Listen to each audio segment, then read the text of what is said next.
Hello, ladies and gentlemen, and welcome to the next episode of Overwatch.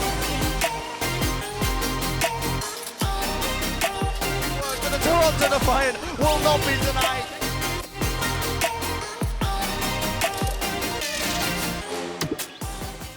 Hello, ladies and gentlemen. And welcome to our first episode of Made in Esports, CA Overwatch segment. Well, we've started, a new journey and a new partnership with, Muka Esports here in Toronto. We're really excited about it. And we're working with them to work under a new one of the new channels, Made in Esports. So we're going to gather a bunch of small content creators together and just give a lot of different content in esports. So if you like our content, please like and subscribe. We're still making some other stuff for our CA Overwatch channel as well. So don't forget to also go there and comment on our episodes too. But this one's an exciting day. Yeah, this is going to be, again, like you said, this is one of our first of many. Our plan is to do, I think, 2 videos a week, one on Call of Duty, one on Overwatch. It's going to be a little bit more general than our normal stuff that we usually just focus on Toronto. Don't worry, we're still going to talk about Toronto. But this one, again, is going to be more about just general topics in the Overwatch League scene and the Call of Duty scene more specifically. And yeah, like I said, man, with that out of the way, let's just jump into our very first topic. We'll work out the kinks of what the actual show's called. It says See Overwatch Now. We'll probably have a cool little name for it. But the first topic that we're going to talk to you guys about today, the very first episode, is going to be the most improved team in the offseason for the Overwatch League. So I think there's a couple pretty good answers that you could give here. I'm probably just going to start here and give my first one, which I think is the Washington Justice. Now, this might seem like a little bit of an interesting answer if you've been a fan of the Overwatch League, because you'd be like, hey, Spencer, what are you talking about? Like at the end of the playoffs last year, they came third place in NA. And, well, you would be correct that they came third place in NA pretty much throughout the entire year up until that exact moment in the playoffs where Decay came in as like an emergency substitute. He wasn't even officially on the team, and it kind of hit that weird Hog Zarya meta. The Washington Justice was not the third best team in NA, right? They were well regarded as probably the second worst team throughout the entire year. I don't even count that roster. Second last in the entire league, actually, look at the standings, but probably the second worst in NA. I don't really count Decay at that point because he actually wasn't, again, officially signed. He was this weird loophole emergency substitute due to COVID restrictions. It was an interesting meta. I think that roster very clearly struggled throughout the entire year. And I think, again, well regarded as probably the worst or one of the worst rosters in NA up until that point. And I look at the roster that they've had this year, and I'm saying the exact opposite. They have made upgrades across the board. And not just like upgrades, but some really, really significant upgrades. So obviously, they've kept Decay, which I think was an absolute massive win for that organization to really bring on a talent like that. They've surrounded him with some really, really interesting pieces. And if I look at the tank line of Meg and Fury, you can argue that seriously has the potential to be the best tank line in the league. A lot of people don't know who Meg is, and that's because he is coming from Korean contenders. But this guy's been one of the best tank prospects we've seen for the past 2 years, right? He's been talked about since like the inaugural season. He played for Runaway, which is an iconic organization in Korean contenders, and has looked absolutely amazing. He's a lot of people's favorites for Rookie of the Year. You pair him alongside Fury, who again is arguably the best off tank in the league, if not one of them, coming off another successful year, playing for Philly last year. They pair him alongside that DPS core of Jerry, who had a really, I think surprising season for Boston. Even though Boston didn't have a great season, Jerry was one of their highlights. They're bringing back Tuba, which is interesting, but I think he has a pretty good Genji. And then they bring back a guy like Assassin, who is another Runaway sort of prodigy. I think this guy's got a ton of upside in the flex DPS position. And while a lot of people will point to their support line and maybe give some question marks there, at the end of the day, they have so much firepower up front and so many like high resource players. I don't mind the fact that their support line's a little bit safer, require a little bit less resources, you know what I mean? Just so they can enable the people on that team to carry, because the people who can carry on that team can absolutely carry. And then even if it is, they got some people on the bench, like Aria, for instance, just in case it is like a weird double off tank meta and you need another person to come in there substitute, or for whatever reason Fury isn't working out. This team has insane upside, an insane ceiling, and while they were last or second last year in NA, this, in my opinion, can really be a top 3 team in NA. So that's a pretty big glow up, if you will. Yeah, and it's also important to note, like, hey, you talked about their tank line being one of the top tank lines in the league, but like, don't forget their DPS line is looking pretty good too. Like I said, Decay and Assassin, but you can't forget Jerry, man. He was one of the best players on Boston Uprising, which was albeit worst team in the league, but still the best player on Boston Uprising. One of I'd them. say, Youngmung was really good too. But I mean, we'll talk more about Boston in a hot second. Yeah, we'll but talk more about Boston in a sec. But Jerry being literally like probably the second or third best DPS, and he's still a pretty good DPS, is definitely saying something for them as well. So big one. But I think next up is Boston Uprising, right? Tell me about that. Well, I mean, this was sort of your pick. I went with Justice. You went with Boston. I was gonna give the reins to right. you here to kind of give you a little spiel on why you're so high on them. Okay, well, that too. I mean, I think they have a couple like good ones coming in, right? I think I am 37. He took a shot with Toronto Defiant. It didn't work out. Yeah. He freaking had a big ego check, went back to contenders, started reperforming. He's back in. Like that is a DPS. I feel like coming back on your second kind of reign to see what's going on is a big plus. Another big one too, picking up Valentine. He was one of the top prospects, like Korean prospects, just a year ago. Like everybody's vying for him, and now he's on there too. Now it's important to say here, I think with Boston Uprising, I think Washington Justice is a little bit more of a like safer pick as an improved team. I think Boston Uprising can also greatly improve, but I think that the risk associated with where they're going to be is a little bit higher, just with like such a pretty green DPS line for sure. I'll just add in there. I think what you're trying to say is I agree, because I think that while the Boston Uprising doesn't have as high of a ceiling as the Washington Justice, for instance, they definitely had a lower floor last year, right? If we're talking improvement, the Justice, again, they did finish third technically in that final playoff run. So I could see somebody be like, hey, they actually weren't that terrible, especially at the end of the year. Whereas like Boston, no offense to all Boston fans out there, but the entire year, they definitely struggled. And I think this is a good roster. You talked about the DPS lineup, but they even brought in some veterans like Soon, for instance, coming in. I really like him. ColorX finally probably gets to play a role that he's more comfortable with.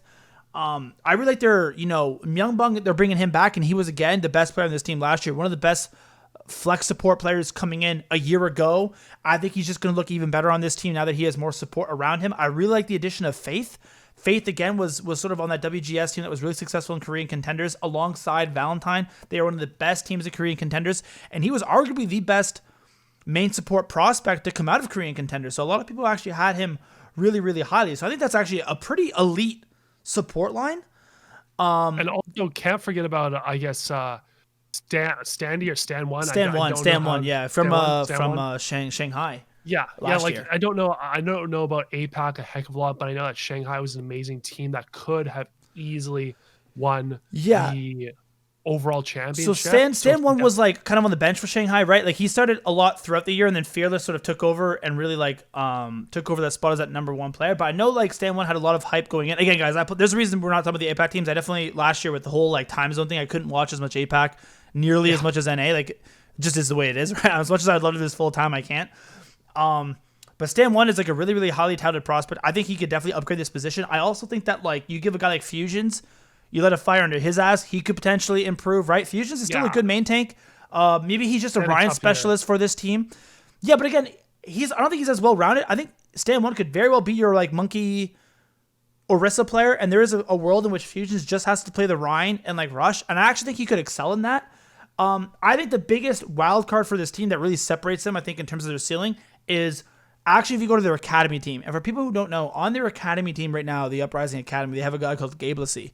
And Gabe Lassie was probably the number one off-tank prospect from Korean contenders. Like this guy absolutely looks like a stud. Like he could be one of those like Hanbin's, Krongs from last year, potential superstar in the making. And that's nothing against Punk, because I actually think Punk's a really, really good off-tank. But Gabe Lassie has, I think, the potential to be something special. And I do think that right now this roster has potential and has upside. But if you bring in a guy like Gabe Lassie and your starting six all of a sudden starts to look like Stan One, Gabe Lassie, let's say I am 37, soon Valentine, and Myungbong and Faith, I actually think that can be a really sneaky team. And if the right meta hits them, I think they can do some serious damage. And that was not something I was saying about Boston last year. Yeah, I agree with that. And let's I think we have time to touch on one more. We're giving our top three here. So I feel like, what do you have in your mind for number 3? I think the honorable mention here, like there's some names you could throw around, maybe like Houston, for instance, Toronto Defiant, even maybe for most of people. But I think those teams were a little bit better last year and actually have a surprisingly low floor this year. I could actually see them struggling. Dallas Fuel is another one, but I'm not in love with that roster. I think the spicier one for a really most improved roster is actually the Los Angeles the Gladiators, the LA Gladiators. Oh, Yeah, I think that's a team where there is still some question marks with this team. And although I liked the roster last year, they very clearly underperformed. So you're looking at a mid-table team last year, and I've seen this team placed as high as 1. Now that might be a little high, personally, for where people I think are having them on this power rankings. But they brought in arguably the best support line in terms of 1-2, not if you include everybody in the league, and Shu and Moth. Moth as a championship winner from San Francisco Shock back-to-back year. Every time I've talked to anybody who has ever played or known Moth, they've always talked how much he brings to the table. It's not just what you see in the game, but it's also what you see outside of the game. I think Shu is probably the most underrated support in the league. I think when a lot of people talk about like S plus tier supports, they talk about Violet, they talk about Alarm, they talk about like Jonak or people like that. But I seriously think that Shu is in that category of your S plus tier flex support players, and to pair somebody like that alongside Moth, I think is like an incredible opportunity. Like I think this support line seriously could be the best in the league. If you get a guy like Kevster over in NA and he doesn't have to play on ping anymore, I think he's like a superstar in the making.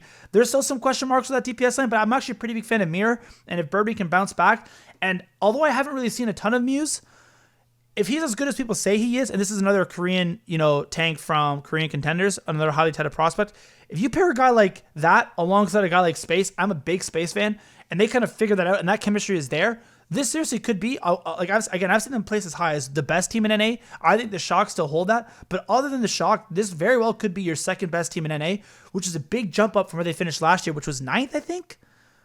Or ninth I think overall? in this case, I'm. Let me double check here right now. Where do they finish in regular? 9th overall. Yeah, but either way, that's still, they could be, I think, a championship caliber team, which is a pretty big improvement if you ask me.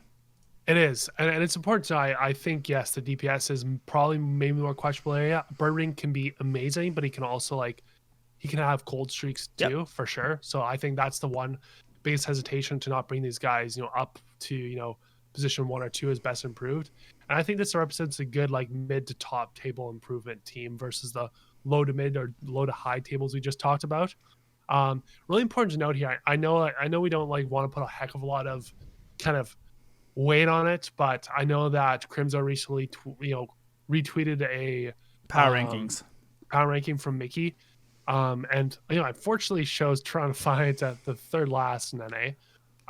Rip. Hopefully it's not true, but it shows Los Angeles Gladiators at the very top, head of San Francisco. Now, like I said, it's preseason. Don't read too much into it, but it has a little bit of weight, if any, has a little bit of weight. Yeah, so I agree. I don't want to put too much emphasis on preseason power rankings when they're based on scrims. It's one thing to put preseason power rankings when I think you look at the team on paper and how they should work out, because I actually think that there's usually a little bit better of an understanding in terms of how you think they're going to perform long term. I don't think brand new teams are going to struggle a little bit more in the beginning, but you're right. I was surprised to see the LA Gladiators actually ranked ahead of the Shock. Personally, when we do our power rankings, which will happen, don't worry guys, stay tuned. I'm not going to have the Gladiators at number 1, but the fact that people are seriously having that conversation again shows the upside of this team, and it's there. I could see this team, the right meta, potentially pushing a team like the Shock and beating them, because again, I don't want to underrate the value that Moth can bring, and Shu is so good, man. That support line is incredible. So if any team can do it, it's this team. I select the Washington Justice as that really high wildcard team in terms of second last year to potentially second place this year. But time will tell, and the Overwatch League actually starts the next couple of weeks. So if you're an Overwatch fan, it's a good time to be excited. And once again, hey, if you guys agree with who we think are going to be the most improved teams, give us a like, a follow down below. If you disagree, hey, throw it in the comments. Let's chat about it. Give us your reasoning. Yeah, and again, guys, thank you for hopefully following us to this sort of new endeavor of us and our Made in Esports, and we're looking forward to bringing more content. I think the goal is every Tuesday and Thursday, these Overwatch League and Call of Duty videos. So I'm excited to be back and making Overwatch content, man. It's been a long off season. Let's go. Okay, have a good one. Enjoy, guys.